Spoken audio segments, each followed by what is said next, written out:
Notre corps contient plus de 600 muscles différents. Mouvement, marche, posture, respiration, mastication, communication. Notre activité physique et toutes nos fonctions vitales dépendent de leur bon fonctionnement. 14 muscles sont nécessaires pour faire bouger les yeux, 43 pour froncer les sourcils. Les muscles représentent plus de 40% de notre corps. Il en existe 3 types différents.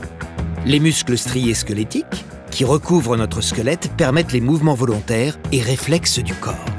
À chaque geste, le cerveau envoie un message aux nerfs qui vont le transmettre aux motoneurones reliés aux muscles. Une fois le message reçu, la machinerie biologique se met en place pour permettre la contraction. Les fibres musculaires constituées de myofibrilles, elles-mêmes constituées de petites unités contractiles, qu'on appelle les sarcomères, s'activent grâce au glissement des filaments d'actine et de myosine.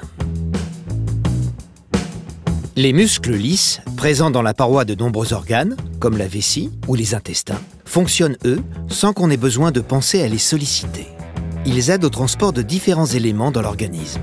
Le sang pour les vaisseaux sanguins, l'air pour les bronches ou les aliments pour le tube digestif.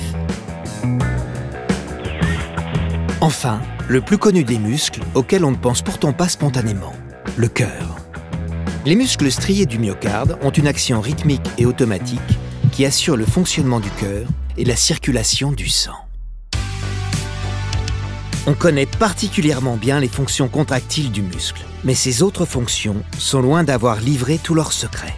On sait par exemple aujourd'hui que parmi les 965 protéines sécrétées par les cellules musculaires, certaines sont impliquées dans la réparation des muscles, d'autres peuvent jouer un rôle dans le cerveau et influer sur la mémoire. Nos muscles agissent sur la digestion, le stress, le cholestérol, la régulation de la température corporelle et même sur le renforcement du système immunitaire. Ils sont donc essentiels à notre bonne santé générale.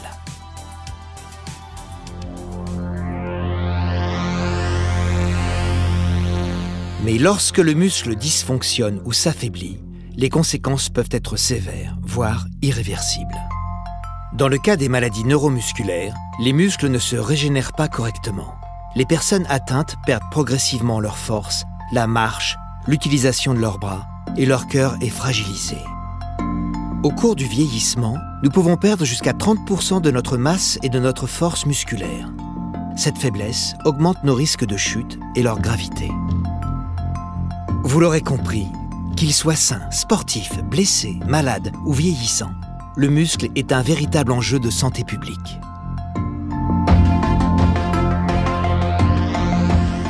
Situé à Paris, l'Institut de myologie, centre d'excellence de référence internationale, est consacré à la science et à la médecine du muscle.